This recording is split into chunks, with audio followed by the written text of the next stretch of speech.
Chers compatriotes, je vous salue partout où vous vous retrouvez. Bon, moi, je crois que c'est pour une première que je fasse une vidéo. Je le fais parce que je trouve qu'il y a une urgence et quelque chose qui ne marche pas réellement. Donc, il y a un danger. Dans quel sens? Hier, la nuit, c'était vraiment too late. J'ai reçu un appel d'un ami africain. C'est un haut gradé dans les systèmes des Nations Unies. C'est vraiment un haut gradé. Alors, ce monsieur m'appelle pour me dire ceci. Il me dit, c'est pas panafricanisme, c'est parce que lui, il est fils du continent, il est obligé parfois, il se révolte au fait. Il m'a dit, tu sais au moins que la MONUSCO n'est pas là pour votre intérêt. Je dis, ben je sais. Il a dit, bon, il y a quelque chose maintenant que la MONUSCO est en train, il est complice d'une opération dont je tiens à t'informer. Alors, il faut que tu le publies à ton peuple.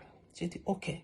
Il me dit, pour le moment, au moment où je te parle, dans un port là à Kivu, et il me cite les noms, c'était à Kalundu, à Uvira, il y a des conteneurs appartenant à MONUSCO.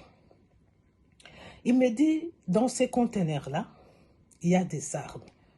Il me dit, je te parle parce que je suis du dedans. Il y a des armes, et des armes là, c'est pour renforcer le mouvement des rébellions dans les plateaux de Minembwe, quelque part, toujours dans ces secteurs-là. On veut renforcer les armes. Alors, il me dit, je te donne cette information afin que tu puisses sonner l'alerte à ton peuple. J'ai dit, ok, merci. Et curieusement, le matin, quand je me suis réveillée, quelques temps après, quand je suis regardée dans mon compte Facebook, j'ai trouvé aussi que cette information, il y a un de mes amis qui a publié ça. Le problème, c'est quoi pour l'instant? Comme l'ami m'a parlé, il me dit, le problème, c'est que vos agents de la douane, ils veulent contrôler, ils veulent faire leur travail comme ils font avec tous les conteneurs qui entrent au pays. Mais curieusement, au fait, la MONUSCO refuse.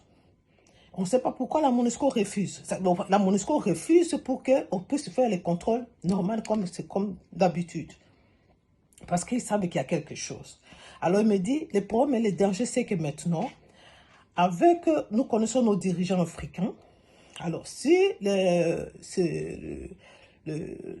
autorités de la MONUSCO font la pression sur vos dirigeants, ils peuvent demander au service de la douane de ne pas faire le contrôle.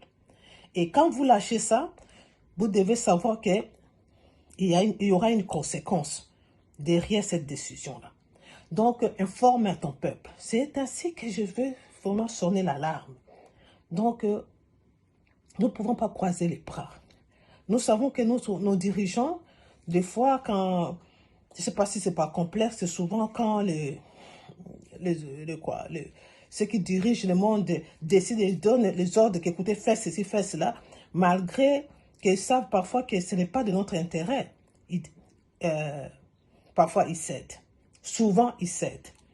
Alors, vous vous souvenez, chers amis, en 1996, lorsqu'il y a eu l'évasion rwando-burundais-ougandaise, les systèmes des Nations Unies, les organismes qui travaillent avec les Nations Unies, ils ont contribué massivement à transporter les armes et munitions. Et cette opération a dû faciliter la rébellion d'une manière incroyable. Pourquoi? Parce que toutes les armes, toutes les munitions, ils étaient déjà implantés dans la région de Kivu. Et ils n'avaient rien à faire, ils ne pouvaient qu'avancer. Donc, moi, là, je suis venu juste pour vous rappeler qu'il y a ces dangers et nous ne pouvons pas croiser les bras.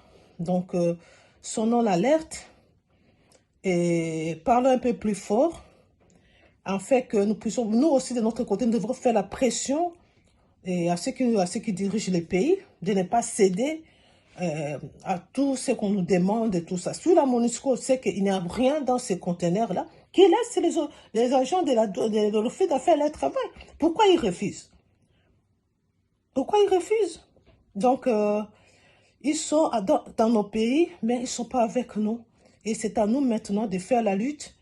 Et parce que si nous ne lèvons pas aujourd'hui, et un jour, ça sera la génération future, n'aura que l'histoire pour dire qu'écoutez, c'était comme ça que nous étions d'abord et maintenant voici où nous sommes.